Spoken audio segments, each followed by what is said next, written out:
tey laa mos a jooy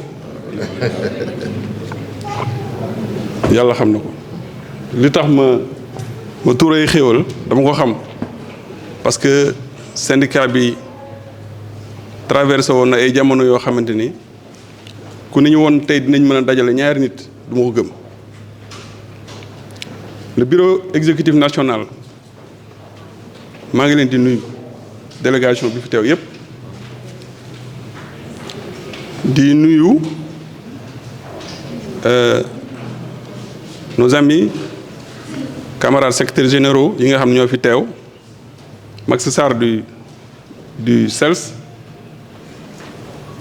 Ntap du CUSEMS-A di nuyu Waly Gueye mon ami mon frère moom du tey yàgg na du SUDES di nuyu la camarade secrétaire générale Ngoné Dieng de SADEF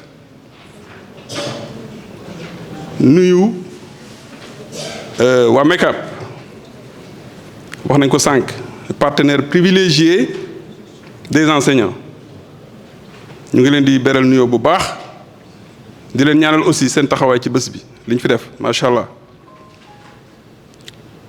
di nuyu autorités yi fi teew yépp le coordonnateur représente de la case des tout-petits représenté par Sène ñu ngi koy beral nuyoo moom itam di nuyu ñépp ñi fi teew ñu ngi leen di beral nuyoo bu baax di leen jaajëfal di leen masawu coono aussi parce que am na ay section yoo xam ne fi ñu jógee sori na ñu ngi leen di masawu coono waaye mission benn toll mission syndicale lii rek la coono kese la bénévolat kese la détermination kese la sacrifice kese la amul leneen kon ñu ngi leen di encourager encore une fois di leen féliciter surtout les dames et là wax nga ko sànq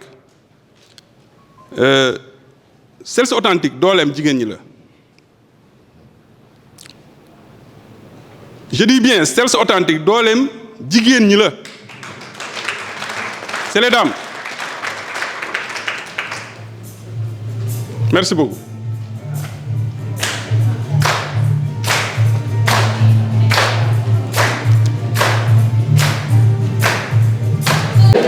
mënu si woon a ñàkk donc merci encore une fois à nos valeureuses dames ñu ngi leen di sant bu baax a baax a baax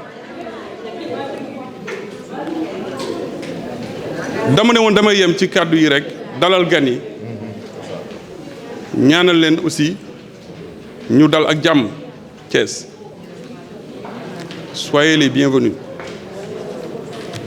ñaanal leen aussi ndaje mi nga xam ne moo ñu fi moom la ñu fi amal wala célébrer la journée internationale des droits de la femme mu nekk un succès retentissant waaye itam li nga xamante ni tënk nañ ko fi ci ay kàddu waxtaane ko mu am njeexital ci njàng mi ak njàngale mi parce que loolu mooy li nga xamante ni mooy suñu outil de travail muy l'éducation waaye itam mu am njeexital ci li nga xamante ni mooy nos revendications xam naa ni SG national dina ci ñëwaat léegi bu baax a baax a baax donc je vais juste faire un tout petit discours El Hadj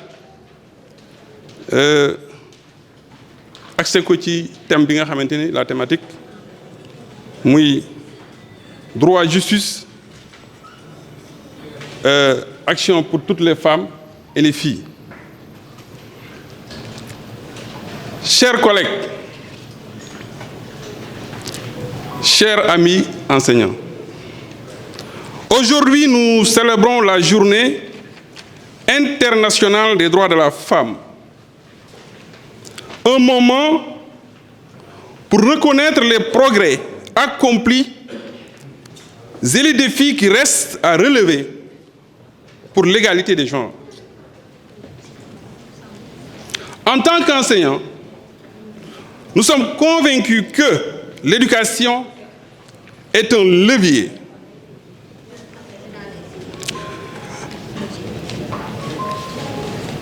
essentiel pour l'émancipation des femmes et des filles. Nous devons continuer à travailler pour que toutes les filles aient accès à une éducation de qualité et puissent réaliser leurs rêves.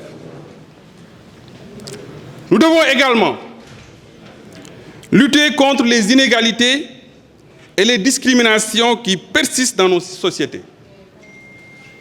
Les femmes sont souvent représentées dans les postes de décision et gagnent moins que les hommes pour un travail égal. Alors, engageons-nous à promouvoir l'égalité des genres dans nos écoles, nos communautés et nos sociétés. Félicitons les femmes qui ont ouvert la voie et inspirons les nouvelles générations à poursuivre leur combat. Vive la Journée internationale des droits de la femme, vive l'égalité des genres, vive l'éducation pour toutes. Je vous remercie.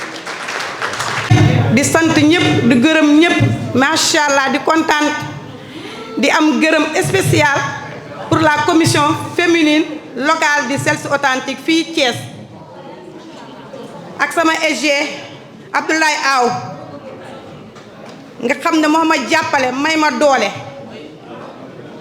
ak jigéen ñi nekk sama ginnaaw ñu may ma doole lool jàppale ma fépp man ma kanam man ma ginnaaw maa ngi leen di remercier bu baax a baax remerciement yooyu nag Cheikh Fall Mbaye bëggoon naa mu teew fi tey mu fekkee ko ndax en 2004 étant VE moo ñu fekk suñu école maternelle Medina Fall sama collègue yaa ngi nii toog mu ñëw recruter ñu depuis lors ba léegi ñu ngi ci CELS authentique lépp lu ñu xam lu ñu mën yàlla ak moom la ñu ngi koy remercier bu baax a baax ñu tàccul ko bu baax a baax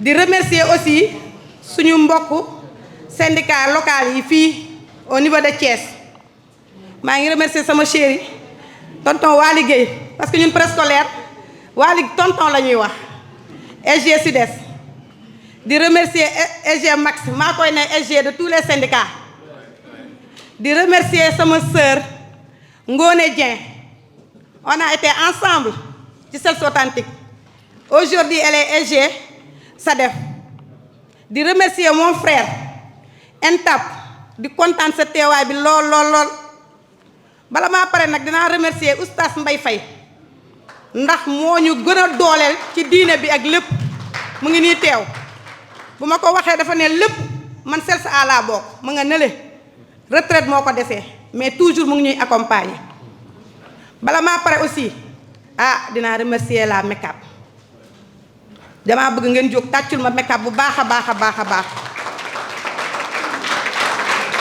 merci à la make-up merci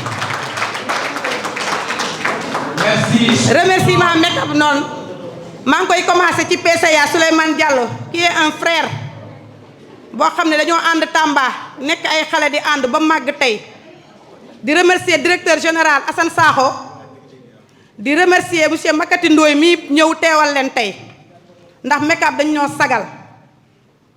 ñoo sagal damaa nekkoon foofu membre d'organe membre de comité de crédit mais tey lu ma soxla make-up day yomb ci man dama bëgg nag yéen ñëpp ñu fi nekk képp ku adhéré wuloon make-up nga ñëw adhéré ndax ñu ngi ci promotion la 31 bii lay jeex suba incha allahu rabbi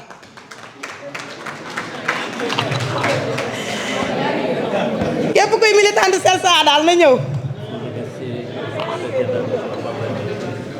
bala maa pare nag maa ngi remercier sama présidente Sylvie présidente nationale elle est là ngeen joxal ma ko tàcc bu baax a baax di remercier la camarade et secrétaire et sister Khourayja Top badge yi ngeen takk lépp moom moo ko liggéey mu ne ma laajuma la ci dara damay jàpp ci organisation bi di remercier nag kilifa bi waaw kilifa bi mooy SG Pape Mbaye Marisilla jóg leen ngeen tàccul généraux,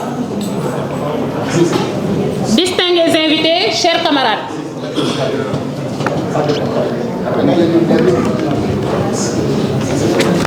Permettez-moi à l'entame de mon propos de vous adresser mes salutations respectueuses et de vous exprimer toute ma reconnaissance pour cette forte mobilisation.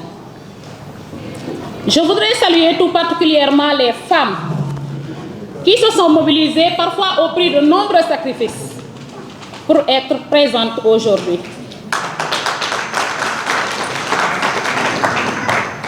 Cette mobilisation est en elle-même un signal fort. Elle traduit notre engagement, notre détermination et notre volonté d'avancer. Chères sœurs, nous ne sommes pas réunis aujourd'hui pour de simples festivités, mais pour réfléchir, évaluer et surtout agir. L'année dernière, la communauté internationale nous invitait à réfléchir autour du thème « Droit, égalité et autonomisation pour toutes les femmes et les filles ». Ce thème posait les bases d'un engagement important en faveur de la reconnaissance des droits, de la promotion de l'égalité et du renforcement du pouvoir d'agir des femmes. Au-delà de ces orientations, une question essentielle se posait déjà. Comment traduire ces engagements en réalité concrète dans le vécu des femmes? C'est dans cette continuité que s'inscrit le thème de cette année, droit, justice et action pour toutes les femmes et les filles. Il marque une étape supplémentaire en insistant sur l'effectivité des droits, la nécessité d'une justice réelle et l'urgence de poser des actes concrets. Autrement dit, il ne s'agit plus seulement de dire, mais de faire. Dans cette perspective, le micro s'il vous plaît. Dans cette perspective, il convient de rappeler les cadres de référence qui encadrent et soutiennent notre action.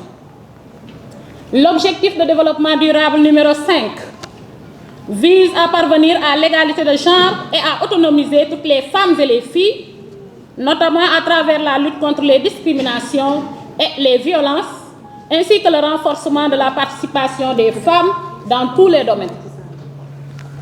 La CEDEF, Convention sur l'élimination de toute forme de discrimination à l'égard des femmes, engage les États à garantir l'égalité réelle entre les sexes, aussi bien dans la vie publique que dans la vie privée. Le protocole de Maputo renforce ses engagements à l'échelle africaine en consacrant des droits essentiels liés à la dignité, à la santé, à la protection contre les violences et à la participation des femmes dans les instances de décision. La Convention 190 de l'OIT affirme le droit de chaque travailleur et travailleuse à un environnement professionnel respectueux, exempt de violence et de harcèlement. La SNEC, Stratégie pour l'équité et l'égalité de genre, constitue au niveau national un cadre structurant visant à intégrer la dimension genre dans les politiques publiques et à réduire durablement les inégalités. Autant de repères essentiels, pour ne citer que cela. Ces instruments sont là pour encadrer et protéger les droits des femmes. Mais leur portée dépend de leur appropriation et de leur mise en œuvre effective. Car dans la réalité, des situations d'injustice persistent. Comment comprendre que des femmes ayant cotisé toute leur vie pour leur retraite puissent voir leurs enfants privés de pension en cas de décès?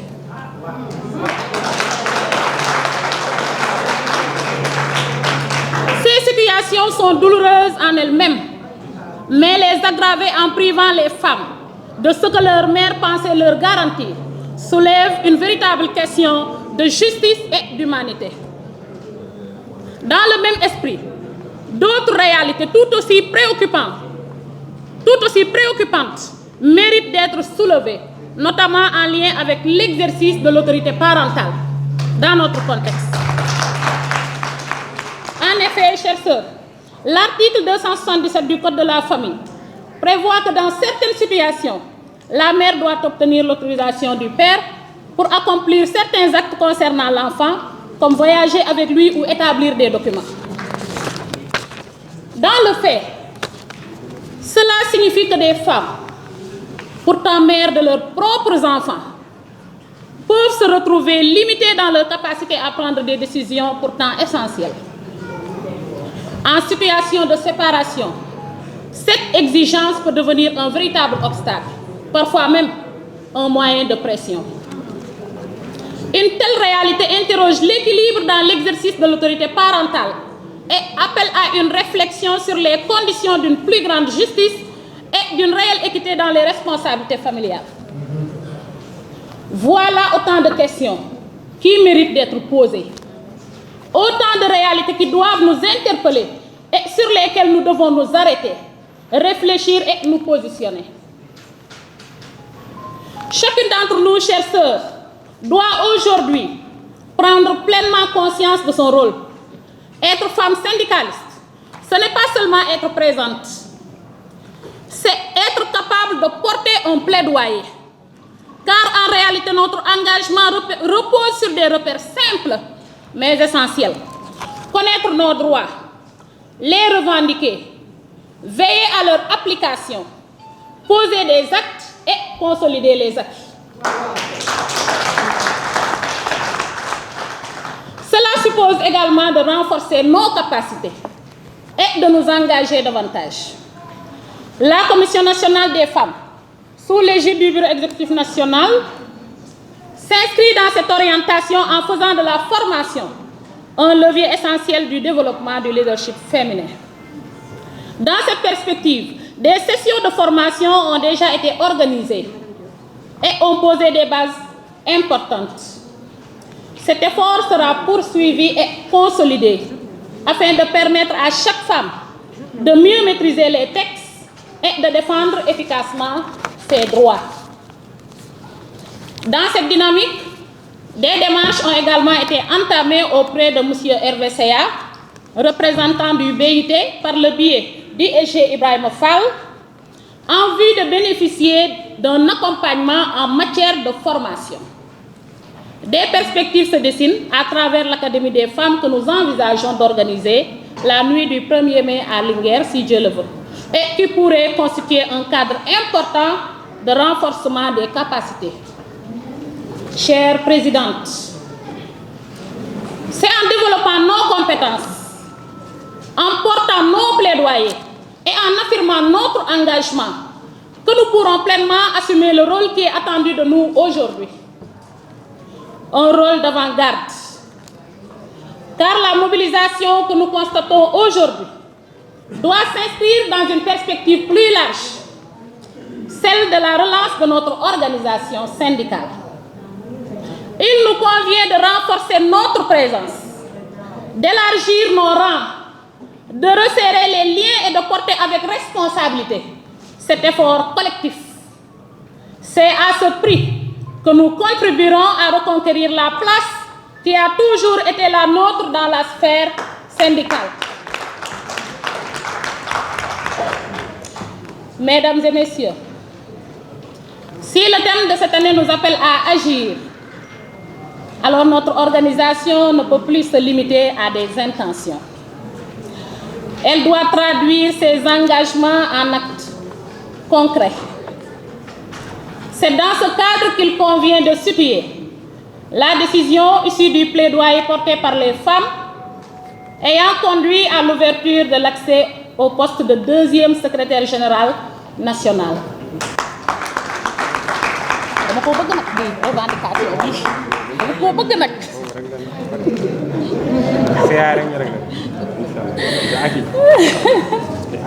Cette orientation témoigne d'une écoute et d'une volonté d'évolution au sein du Bureau exécutif national. Cependant, une étape reste à franchir, celle de la formalisation. Cette mesure doit être intégrée dans les textes afin de devenir pleinement effective et durable. Nous saluons cette avancée avec responsabilité et exprimons notre reconnaissance aux autorités syndicales. Dans le même esprit, nous les invitons respectueusement à aller jusqu'au bout de cette orientation en procédant à sa concrétisation. Il est également important de souligner que ce mandat qui a débuté avec une seule femme occupant le poste de secrétaire général a connu une évolution portant aujourd'hui ce nombre à 3.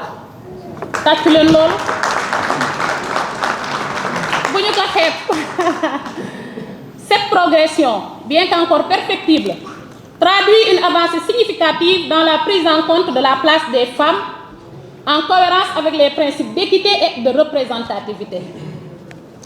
Chères camarades présidentes, cette évolution est porteur d'espoir. Elle nous montre que les choses sont possibles, que des espaces s'ouvrent progressivement et que notre présence à ces niveaux de responsabilité devient une réalité. Il nous appartient de consolider ces avancées en continuant à nous former, à nous engager et à nous affirmer avec confiance. Et à nous engager et à nous affirmer avec confiance. À nous engager et à nous affirmer avec confiance. Voilà. Nous avons en nous les capacités, les compétences et la détermination nécessaires pour occuper pleinement ces responsabilités. Avant de conclure, permettez-moi au nom de toutes les femmes ici présentes d'adresser nos sincères remerciements à l'ensemble des acteurs qui ont contribué à la réussite de cette activité. Nous voudrions tout d'abord exprimer notre profonde gratitude au secrétaire général national, ainsi qu'à toute son équipe pour les efforts considérables consentis et les moyens importants mobilisés pour la tenue de cette cérémonie. Donc, Monsieur le secrétaire général national, merci beaucoup.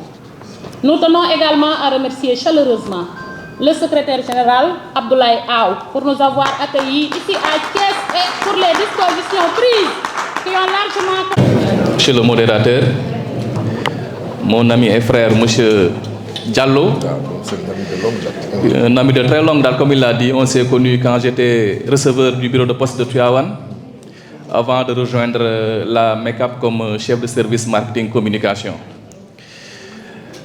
Mais permettez-moi, à l'entame de mes propos, de saluer d'abord les femmes ici présentes, parce que nous parlons de la Journée mondiale de la femme. Donc, Monsieur le secrétaire général national du CELS-A, Monsieur Pape Mbaye Marisila, Madame Sylvie, la présidente nationale de la commission féminine qui m'a vraiment agréablement surpris parce qu'elle est membre de la MECAP, responsable au niveau de Dakar, point focal de surcroît. Mais aujourd'hui, elle m'a montré son talent de syndicaliste, très engagé, alors que dans nos locaux au siège à la MECAP à Dakar, elle est vraiment très conciliable, très calme. Mais aujourd'hui, je l'ai connue avec beaucoup d'agressivité et c'est tout à fait normal parce que ce sont les femmes qui sont aujourd'hui à l'honneur. Mais aussi saluer la présidente de la section féminine de la section de Thiès, Madame Khadiata Diallo, membre de la MECAP comme elle l'a dit, ancien membre du comité de crédit qui a beaucoup travaillé pour le secrétariat de Thiès. Ça, il faut aussi qu'on le témoigne. Mais quand on parle de Khadiata, naturellement, on va parler du duo Khadiata-Aou. Abdoulaye Aou, c'est quelqu'un, c'est un humain, c'est-à-dire le sens de l'humanité, c'est Abdoulaye Aou.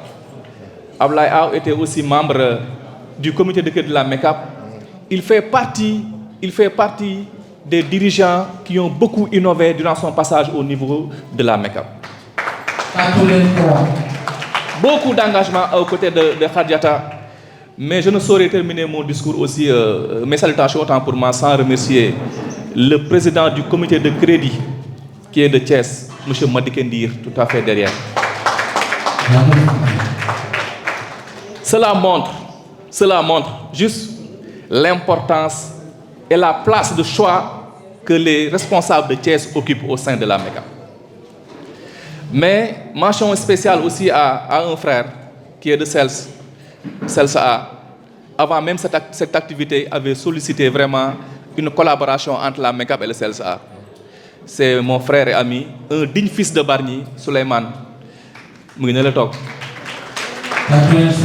Quelqu'un qui a beaucoup travaillé pour que la MECAP et le CELS vraiment nous ce partenariat aujourd'hui que nous magnifions aujourd'hui. Nous saluons aussi l'ensemble des secrétaires généraux ici présents, des autres syndicats, et nous vraiment, nous réjouissons de cette marque de sympathie, de synergie d'action, parce que le syndicalisme aussi c'est ça. Nous remercions le monsieur Abdou Fati. On ne le présente plus, hein, Abdou Fati. Moi, je l'ai connu. Quand je l'ai vu tout à l'heure, je me suis dit, mais voilà, bon maguerek, tu commences à prendre de l'âge et de la sagesse. Mais Abdou Fati,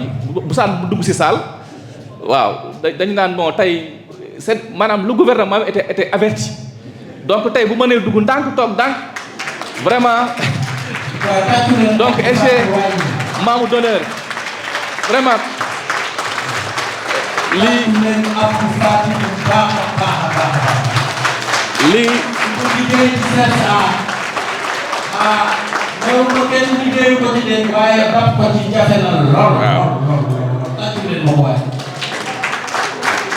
lii day wane ne rek seen syndicat ay responsable yu mat responsable ñoo ko jiite. Parce que tout à l'heure quand Sylvie a fait son speech, vraiment je me suis dit que la MECAP a misé vraiment sur les bons syndicats. Li tax ma wax ko mooy Max, que je salue au passage, wax na ko sànq. Au mois de décembre, il y avait la journée des volontaires ici à Thiès. La MECAP avait accompagné le CELS à son temps. Lu tax ñu koy def parce que ñun instrument bi ñu yore muy la mutuelle d'épargne et de crédit des gens du secteur public et parapublic, c'est la mutuelle des fonctionnaires du Sénégal. Enseignants yi ñoo ko moom, fonctionnaires yi ñoo ko moom.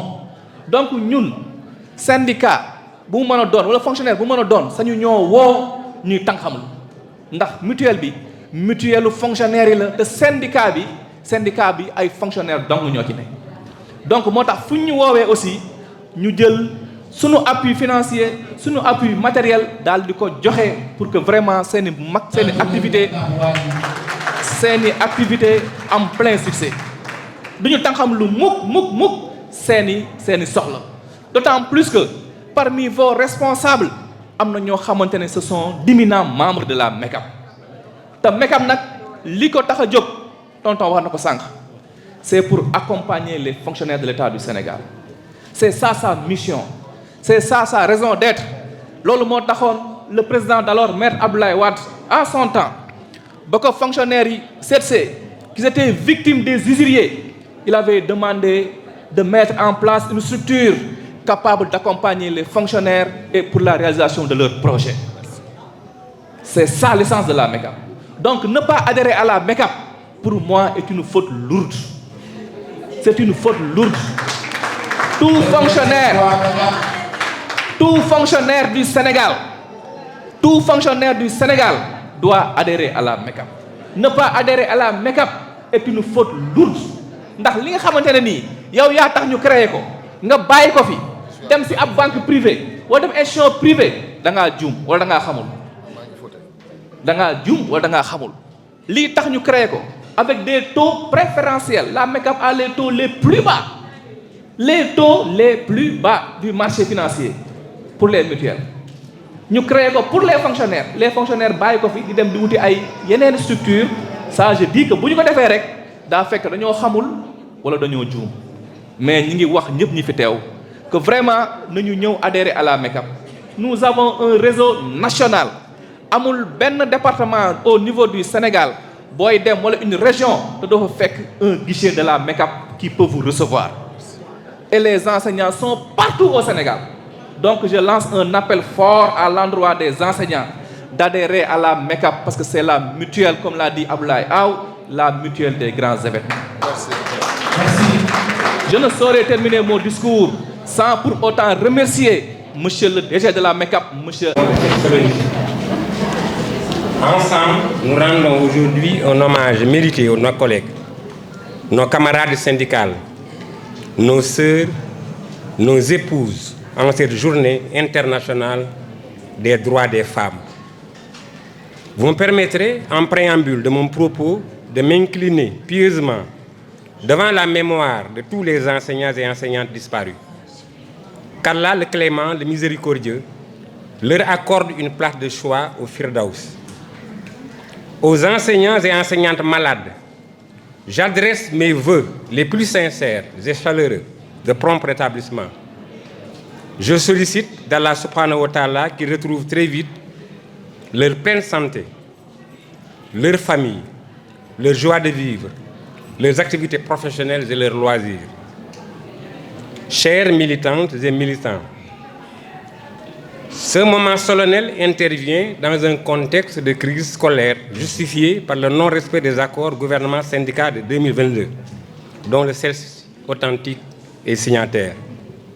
Cette journée me donne l'occasion de lancer un appel au gouvernement afin qu'il manifeste sa bonne volonté en apportant des solutions rapides et définitives aux problèmes posés et en remboursant les sommes prélevées de manière irrégulière sur les salaires des enseignants.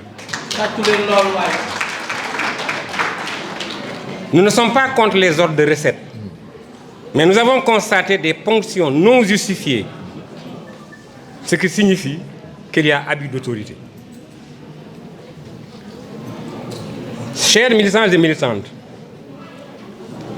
j'adresse mes chaleureuses félicitations pour la mobilisation et la détermination à tous les enseignants qui ont lutté et qui continuent à poursuivre la lutte syndicale malgré la campagne de dénigrement et les ponctions abusives opérées sur nos salaires. Madame la Présidente Sylvie Ndélégué, cette manifestation de la Commission nationale des femmes est la 4e d'envergure nationale à se tenir depuis le congrès historique de décembre 2022. Elle confirme votre volonté de mobiliser les femmes, de les former, de les informer sur leurs droits, mais aussi votre détermination à donner plus de visibilité au CELS authentique. Chères militantes, devenue désormais une tradition, la commémoration de la Journée internationale des droits des femmes a certes pour objectif de vous rendre hommage, je l'ai déjà dit, mais elle constitue également une occasion de réfléchir sur vos conditions en tant que femme en général et en tant que femme travailleuse en particulier. Dès lors, de nouvelles revendications paraissent légitimes. Ouverture de crèches publiques communales destinées aux enfants des travailleuses, mais aussi la révision de la loi afin de garantir une pension alimentaire aux ayants droit d'une salariée disparue. Sylvie Ndélégué l'a dit. Le thème officiel de la Journée internationale des droits des femmes 2026. Droit, point. Justice, point. Action, point. Pour toutes les femmes et les filles, point. Met en lumière 3 défis majeurs, ciblant les femmes et les filles. Il insiste sur la responsabilité des gouvernements d'assurer une justice équitable et le respect effectif des droits pour toutes, tout en dénonçant les lois discriminatoires, les normes sociales néfastes et les barrières culturelles qui freinent encore votre autonomie. Ce thème se décline en 3 points clés. Droit, pour rappeler que les droits fondamentaux des femmes sont universels et doivent être respectés et protégés sans exception. Justice, pour pointer du doigt les inégalités persistantes et promouvoir des systèmes judiciaires justes et accessibles à toutes. Action, pour encourager les gouvernements, les organisations et chaque citoyen à passer de la parole aux actes afin de garantir l'égalité et la dignité de toutes les femmes et filles. Cette édition 2026 souligne que malgré les avancées, les femmes ne jouissent encore que de 64% des droits légaux dont bénéficient les hommes à travers le monde. Il y a donc un gap de 36% à combler, ce qui signifie que vous avez encore du chemin à parcourir pour atteindre une égalité réelle et universelle. Cette journée a coïncidé avec la 70e session de la Commission de la condition de la femme qui s'est déroulée du 9 au 19 mars au siège des Nations Unies à New York et qui était axée sur l'accès à la justice, l'éradication des lois discriminatoires et la lutte contre les obstacles culturels pour toutes les femmes et filles. Une voix plus autorisée reviendra plus amplement sur le thème. Je voudrais, avant de clore mon propos, remercier la section de Thiès, dirigée par le camarade Abdoulaye Aou, pour la parfaite organisation, ainsi que le parrain pour sa généreuse contribution et son altruisme. Je ne saurais terminer sans rendre hommage à Madame Zeynab Khan Bodian, enseignante chercheure à l'université Alioune Diop de Bambey. Professeur, c'est avec une grande joie que nous vous accueillons aujourd'hui pour une conférence spéciale à l'occasion du 8 mars. De vous, nous apprenons beaucoup et nous apprenons toujours. Votre modestie, votre générosité et votre compétence sont une inspiration pour nous tous. Votre dévouement à l'enseignement et à la recherche est exemplaire. Merci d'être avec nous à Thiès pour partager votre savoir et votre passion. Nous sommes honorés, Madame, de votre présence. Bonne conférence et merci de votre aimable attention. Voilà, merci beaucoup. EG, mais nous t'achouat ko bu baax a baax waay. Jërëjëf, merci EG. Yaakaar naa ni tout le monde conviendra de la qualité du discours. Nga xamante ni liñ ci war a wax yépp mu jëm ci la condition de la femme. Authentique, c'est ça? Très bien. Monsieur le secrétaire général honoraire, Mesdames et Messieurs les présidents des commissions, en vos rangs, grades, titres et qualités. Je voudrais à l'entame de mon propos vous saluer chacun et chacune de vous, très respectueusement, en prenant la parole. Je voudrais aussi m'excuser du retard accusé, indépendant de ma volonté. J'avais un engagement et j'avais désigné une de mes collègues qui est très brillante et je voulais qu'elle fasse le panel. Elle-même, elle a été enseignante. Malheureusement, en CRR, le matin, elle m'a dit qu'elle était souffrante et qu'elle ne pouvait plus venir.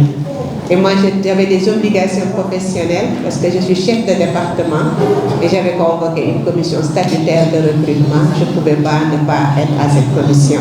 Je tenais à livrer les détails parce que c'est important pour l'image des femmes, surtout lorsque des femmes comme nous attendent depuis près de 2 heures. Je vous dois des explications, mais je vous dois des excuses et j'espère que les excuses seront acceptées. Très bien, merci beaucoup.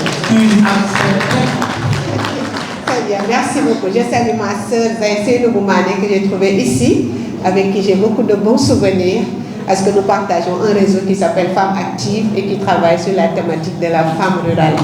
Et nous essayons d'appuyer les femmes dans les zones reculées du Sénégal pour ce que nous appelons allègement des travaux des femmes, notamment des moulins, notamment d'autres types d'activités, parce que nous ne voulons pas seulement rester des intellectuels haut perchés, mais des intellectuels engagés au service de leur communauté. Je me sens bien parce que mes parents étaient des enseignants et j'ai beaucoup de respect pour les enseignants parce que c'est les enseignants qui nous ont permis de devenir ce que nous sommes. Je ne le dis pas parce que je suis en face des enseignants et des enseignantes, mais c'est mon discours de tous les jours. Je commence par une petite anecdote. J'avais 5 ans, on m'avait envoyé dans une école avec un abri provisoire parce que c'était la classe disponible dans le village où mes parents étaient affectés à 40 km de Bignona. Mais j'avais rencontré une maîtresse dévouée et qui au départ avait dit à ma mère, son père ne veut pas qu'elle commence l'école, mais moi je veux qu'elle commence. C'est grâce à elle que j'ai appris à lire, à écrire et à être sûre de moi. Et je me rappelle toujours de ça, de son visage rayonnant, pour dire que les enseignants et les enseignantes, on n'a pas de prix à vous payer, on vous doit de la reconnaissance et de la juste reconnaissance. Elle s'appelle Madame Fatou Silla, elle habite à Kaolack. Et quand je faisais ma thèse de doctorat, mon père l'a invitée, elle était fière parce que c'est elle-même. Parfois, en caprice de fille de 5 ans, je disais que je ne voulais pas parler aujourd'hui. Et elle faisait des astuces lorsque je parle pour m'arracher un mot. J'étais timide, mais c'est le droit qui m'a rendu bavarde, finalement. Alors, la conférence qu'on m'a invité à faire, et je dois aussi dire qu'on m'a invité depuis 1 mois, et c'était dans mon agenda. M. Cheikh Fall Mbaye m'a invité et m'a vraiment beaucoup parlé de votre secrétaire général et de votre syndicat. Je connais un peu le paysage des syndicats parce que dans une des réformes de la fonction publique, on était dans les comités techniques. C'est là où j'ai appris à comprendre le paysage des syndicats. Et j'ai fait un article sur le droit de grève qui est assez critiqué, mais quand même qui est une position doctrinale. Et c'est disponible sur Internet, le droit de grève dans la fonction publique au Sénégal, au Burkina et au Bénin. Parce que j'avais fait l'article en 2018, j'étais en recherche au laboratoire Les Afriques dans le monde de l'université Montaigne-Montesquieu de Bordeaux. Et l'article fait partie d'un de mes articles, d'un de mes meilleurs articles en tant que chercheur, mais très critiqué par mes pairs qui considèrent que j'ai, surtout mes pairs du SAES, moi aussi je suis syndiquée, et qui pensent que j'ai pris parti, mais c'est de la recherche. Alors très rapidement, le sujet pour lequel j'ai été invitée, c'est le sujet du 8 mars. Le 8 mars, c'est une journée internationale de célébration. Le secrétaire général national l'a rappelé avec beaucoup de brio tout à l'heure, mais pour pointer du doigt les questions de l'heure. Cette année, on a choisi de parler droit, justice et action. Mais surtout, moi, le refrain qui me parle, c'est pour toutes les femmes et les filles. Ça veut dire que c'est toutes les femmes et les filles sans discrimination aucune. Quel que soit leur lieu de résidence, leur race, leur ethnie, leur classe sociale, il faut des droits. Il faut de la justice, il faut de l'action. Alors, je vais structurer ma communication en 3 temps. Je sais quand je parle à des enseignants, il me faut trouver une structuration. Parce que vous avez l'habitude de faire vos fiches. Vous savez que chaque activité doit avoir une suite logique. Et moi, je dois respecter la cohérence globale de ma communication et je vous parlerai en 3 axes. Les 3 axes de la communication, les droits. Quand on parle des droits des femmes au Sénégal, qu'est-ce que nous devons retenir, de quoi nous devons parler? Quand nous parlons de justice pour les femmes, de quoi parle-t-on lorsqu'on parle de l'accès à la justice? Et maintenant l'action, quelles sont les actions pertinentes pour votre domaine d'activité?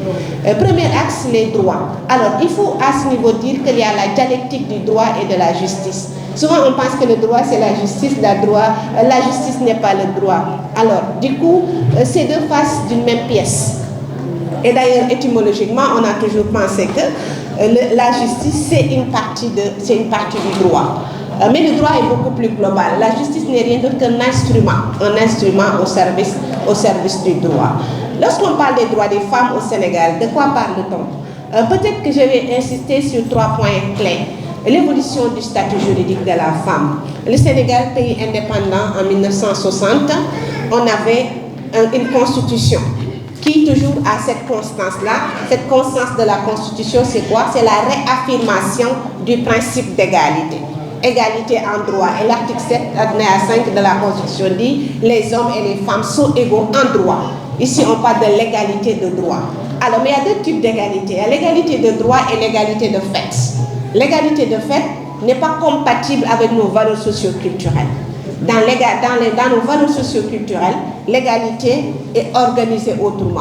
Autrement dit, il y a ce qu'on appelle la division sexuelle du travail, des tâches pour les hommes, des tâches pour les femmes et une certaine anatomie de l'homme qui n'est pas forcément l'anatomie de la femme. Mais lorsqu'on dit l'égalité tout court, on parle de l'égalité de droit et la Constitution a toujours réaffirmé le principe d'égalité de droit en disant que les hommes et les femmes sont égaux en droit et tous les Sénégalais sont égaux devant la loi sans aucune forme de discrimination. Mais en 1960, on avait un arsenal de droits, c'est-à-dire on n'avait pas tous les droits pour toutes les femmes. Qu'est-ce que cela signifie? Cela signifie qu'il y avait des droits qui étaient consacrés pour les hommes, mais qui n'étaient pas consacrés pour les femmes. Même si ces droits sont consacrés pour les femmes avaient un accès limité à ces droits-là. Et je m'en vais pour preuve 3 textes. Premier texte que je vais invoquer ici, c'est le texte qu'on appelle la modification de plusieurs textes d'ailleurs, qui a permis l'entrée des femmes dans les forces de défense et de sécurité. En 1981, on a commencé par la police pour donner un accès aux femmes, au corps non pas de policiers de rang, mais au corps d'inspecteurs qu'on appelle les commissaires de police en 1981. Et depuis lors, jusqu'en 2007, c'est l'armée qui a commencé en acceptant le recrutement d'un personnel féminin dans les forces armées. Et après l'armée, il y a eu la gendarmerie. Après, tous les corps habillés ont commencé à accepter le personnel féminin dans leur rang. Ce qui constitue une avancée. Peut-être pour cette génération-là, elles vont dire que c'est normal, on est enrôlé au même titre que les hommes, mais pour une génération plus ancienne, cela a été considéré comme une chasse gardée, c'est-à-dire on avait toujours considéré les métiers des forces de défense et de sécurité comme étant une partie de la masculinité, donc une partie que les hommes seuls pouvaient occuper. Deuxième texte en matière d'évolution des droits des femmes au Sénégal, qu'on appelle nous des avancées, c'est la loi sur la parité. La loi sur la parité qui soulève beaucoup d'équivoques, beaucoup de contrastes, beaucoup de contradictions, et pour certaines femmes, elles ne sont pas d'accord, etc. Mais à quelque chose quand même, on doit dire que la loi sur la parité absolue homme-femme dans les instances électives et semi-électives, qui a été adoptée le 28 mai 2010, et qui constitue aussi une avancée en matière de participation politique des femmes, parce que le champ d'application, ce qu'on appelle le champ d'application, c'est-à-dire les domaines dans lesquels la loi doit être appliquée, constitue ce qu'on appelle les instances électives et semi-électives, qui sont à ce jour l'Assemblée nationale, le conseil municipal, le conseil départemental. Voici les clés. Par contre, la loi a permis de réhabiliter les femmes, parce que les femmes pouvaient être des femmes aspirantes à un mandat électif. Mais une fois les investitures, vous savez, les investitures, c'est toujours des problèmes. Dans les syndicats, dans les partis politiques, les investitures sont toujours des difficultés. Les femmes n'avaient pas la possibilité d'être investies sur les listes. Et les femmes dans le fichier électoral constituent 53% de la population électorale. Elles pouvaient accompagner des grands électeurs, des leaders. Et pour preuve, lorsque vous faites de la politique, vous venez dans un quartier, vous allez voir deux cibles, les GPF, les femmes influentes, et les associations, les ASC de jeunes. Ça veut dire que c'est une cible importante en termes de mobilisation, en termes d'électorat. Les femmes pouvaient porter des voix, les accompagner, mais elles avaient une chance limitée de le faire. Et pour preuve, il y a deux exemples. En 1900, on a eu l'entrée des femmes dans l'hémicycle en 1978 en la personne de Caroline Faye Diop, l'épouse de Feu Demba Diop. Ensuite, elle a été la première femme secrétaire d'État à la condition féminine. Et en droit administratif, on dit qu'un secrétaire d'État, c'est un demi-ministère, une direction de plus. Ça veut dire c'est entre une direction et un département ministériel. Et les femmes n'avaient que secrétaire d'État à la condition féminine. Si on regarde l'histoire de 1978 à 2010, une seule femme qui entre à l'hémicycle, et en 2010, avec l'adoption de la loi, on a quand même connu des avancées. Et cette avancée, c'est quoi? C'est la représentativité des femmes. Maintenant, il subsiste d'autres questions. Est-ce que les femmes sont capables? Ça, c'est une autre question. Et la compétence, je vous assure ici, il n'y a pas de sexospécificité. On peut avoir des hommes compétents comme des femmes compétentes. La compétence, c'est individuel. Elle n'est pas du tout sexuée. Elle peut être au féminin comme elle peut être au masculin. Et l'autre élément important, c'est que la démocratie n'est pas élitiste. Quand on dit la démocratie, c'est tout le peuple. Ceux qui sont instruits, ceux qui ne sont pas instruits. Ce n'est pas de l'élitisme. On a toujours reproché, on a dit, à quoi servent les femmes dans les conseils? À quoi servent les femmes à l'Assemblée nationale? Est-ce qu'elles sont utiles? Mais on n'a jamais posé la question de l'utilité de l'élu. Quelle est l'utilité de nos élus? Quelle est l'utilité de ceux qui détiennent les mandats? Juste pour dire que les critiques qui sont adressées à la loi, oui, elles peuvent être fondées, mais elles peuvent ne pas avoir tous les arguments solides. Ça veut dire qu'il faut accompagner le leadership féminin à travers la représentation dans les instances décisionnelles. Il y a quelques mois, on nous avait posé la question, que pensez-vous de la parité dans les syndicats, dans les corporations?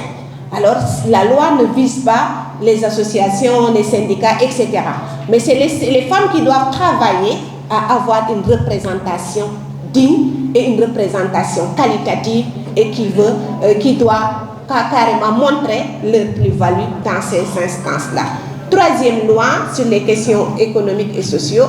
Alors, tout à l'heure, j'ai très bien aimé la question sur la pension de la réversion, les droits sociaux. Sur les droits sociaux, il y en a eu quelques avancées, mais quelques réticences. Économique, on a eu la loi sur l'équité fiscale, avec des modifications du Code général des impôts en 2008. Mais l'équité fiscale, quand l'État a fait le ratio, a compris que c'est une manne financière. Ça veut dire que les femmes sont plus imposées que les hommes. Au nom de quoi? Au nom de la puissance paternelle. Parce qu'on considère que l'homme est le chef de la famille. L'article 152 du Code de la famille qui dit le mari est le chef de la famille. 277, les obligations de charge du ménage pèsent à titre principal sur le mari et c'est lui qui exerce la puissance paternelle.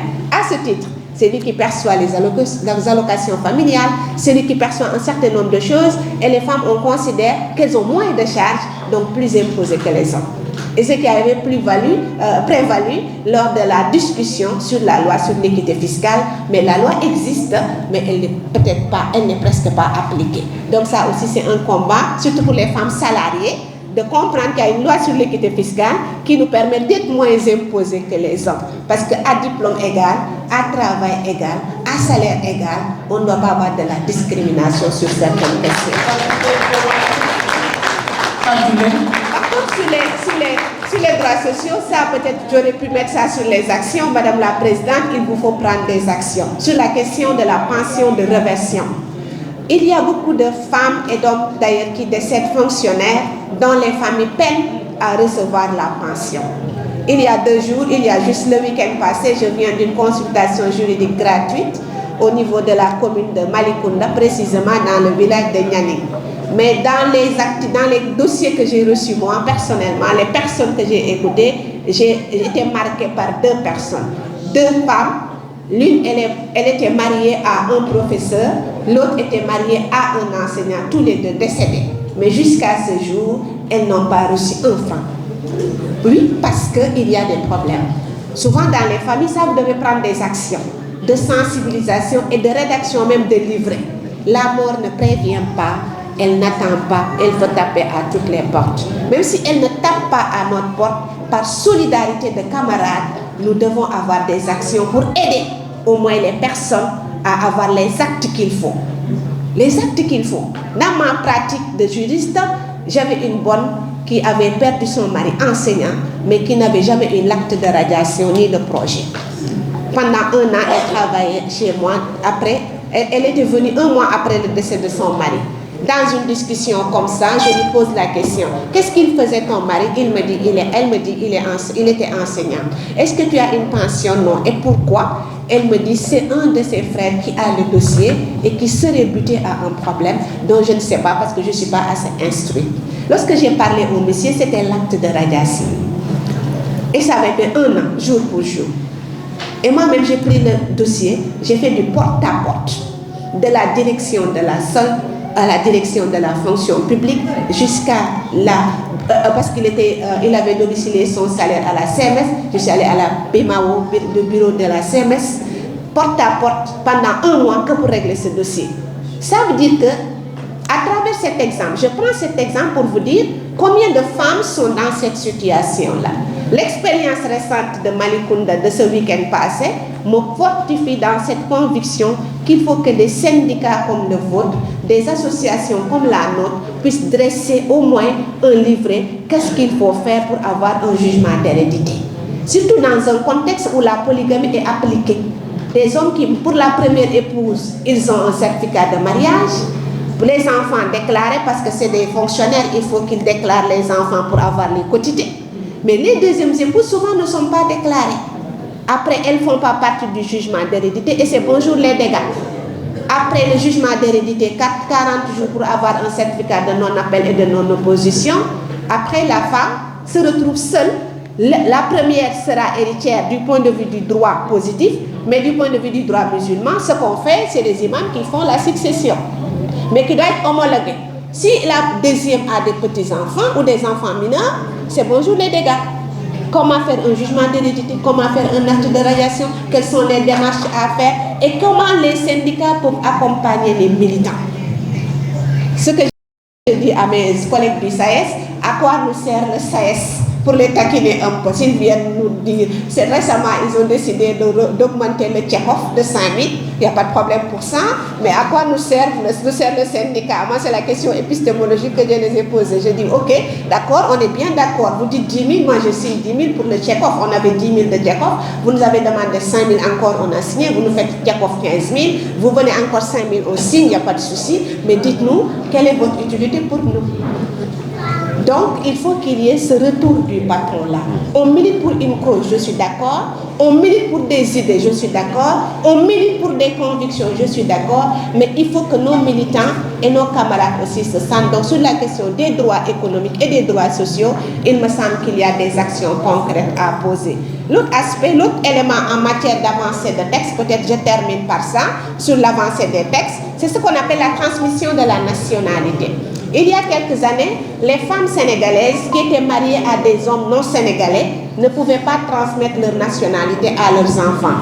Parce qu'il y a deux critères qui permettent de donner la nationalité. C'est le critère du droit de sang et le droit de sol. Au Sénégal, on applique le critère du droit de sang. Et sénégalais, tout enfant né de parents sénégalais. Ça veut dire les ascendants du premier degré doivent être des Sénégalais. Mais une fois une femme sénégalaise mariée à un homme non sénégalais, ses enfants ne pouvaient jamais être sénégalais parce qu'ils sont de notre père.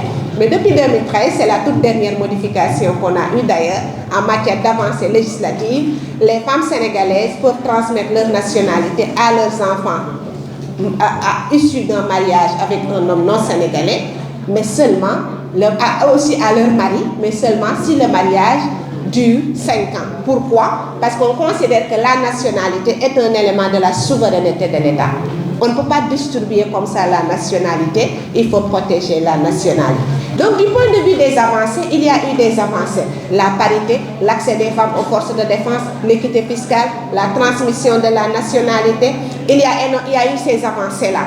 Par contre, ces avancées ne doivent pas être l'arbre qui cache la forêt. Il subsiste encore d'autres combats sur lesquels, en matière de lever des lois discriminatoires. Et dans ces lois discriminatoires, il y a un débat qui n'est pas encore tranché, mais quand même qui suscite beaucoup de questions. C'est la question de l'autorité parentale, âprement discutée, d'une part par les organisations de femmes et d'autre part par l'État, qui garde souvent un silence parfois, et aussi les associations, les religieux, qui considèrent qu'il faut, oui, donner aux femmes leurs droits, mais il ne faut pas déstructurer le tissu familial, parce qu'après tout, les maris restent et demeurent chefs de famille. Et moi, ma position personnelle, ma conviction, c'est qu'il faut qu'on ait l'intelligence sociale de trouver une solution sans déstructurer notre tissu social. Les hommes restent et doivent demeurer les chefs de famille, mais dans le même temps, les femmes qui travaillent doivent avoir leurs droits sans aucune forme de discrimination. Si on arrive à trouver cette articulation-là, on va conforter les unes et on va conforter les autres. Il n'est pas question, à mon avis, de remettre l'ordre social. Oui, il y a des femmes chefs de famille de fait, mais ça, c'est pas souvent la règle générale. Dans nos normes sociales, une femme doit avoir un époux, des enfants. Si jamais la femme n'a pas d'époux et d'enfants, elle est femme, elle est célibataire, elle peut se retrouver mère, elle peut se retrouver veuve, elle peut se retrouver, etc. Ça, ce sont des situations qui sont considérées comme des situations exceptionnelles. Mais majoritairement, les femmes sont sous un toit et partagent leur vie avec une autre personne qui se trouve être le responsable. Mais il me semble qu'il y a un moyen aussi de discuter des règles de renégociation des relations hommes-femmes. Parce qu'on avait le rôle de l'homme pourvoyeur de la dépense quotidienne, de la femme gardienne du foyer. Mais aujourd'hui, on a presque une sorte d'égalité dans les rôles. La femme, elle est pourvoyeuse de revenus, pourvoyeuse d'une partie des ressources, et toujours gardienne du foyer, et toujours gardienne des travaux domestiques. Et ça crée un déséquilibre.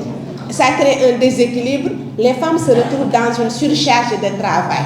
Vous êtes encore mère, vous êtes épouse, vous êtes professionnelle, vous êtes, et ça fait une surcharge. Comment on renégocie? Il ne s'agit pas d'envoyer les hommes à la cuisine, je ne suis pas en train de dire ça. Il ne s'agit pas aussi de dire aux hommes, occupez-vous des bébés, non, je ne dis pas ça. Mais il s'agit de trouver une intelligence situationnelle qui permettra aux femmes, par exemple l'idée des crèches communautaires, l'idée de garder, et je dis toujours aux femmes, assumez votre féminité, continuez à avoir des enfants. Ne soyez pas dans cette logique de dire je travaille, je ne peux pas avoir d'enfants, j'en ai assez. Non, continuez à procréer. Parce que si les femmes ne procréent pas, c'est quel serait l'avenir de l'humanité? Je raconte une anecdote. J'avais une collègue qui était enceinte, mais elle dispense des cours extraordinaires. Alors s'il vous plaît, et puis comme elle donne des cours très bien, elle est bien et tout ça, au deuxième semestre, elle arrive avec une grossesse. Et à la réunion de ce qu'on appelle nos équipes pédagogiques, pour ceux qui détiennent les cours magistraux, vous avez une équipe pédagogique. Quand elle est arrivée, la grossesse était apparente. Les autres collègues étaient comme s'ils étaient frustrés. Parce qu'en droit public, nous, on a peu d'hommes, on a peu de femmes, on a presque que des hommes. Et les collègues étaient un peu frustrés de la voir enceinte. J'ai dit, c'est quoi le problème? Non, non, il n'y a pas de problème. Hein. Elle va faire 16 heures. J'ai dit, non, elle ne fera pas 16 heures. Parce qu'elle est enceinte, elle va aller en congé de maternité. Et dans une discussion informelle comme ça, au repas, quelqu'un a lâché un mot. Ah, les femmes avec la grossesse. J'ai dit, vous avez une épouse? Il a dit oui.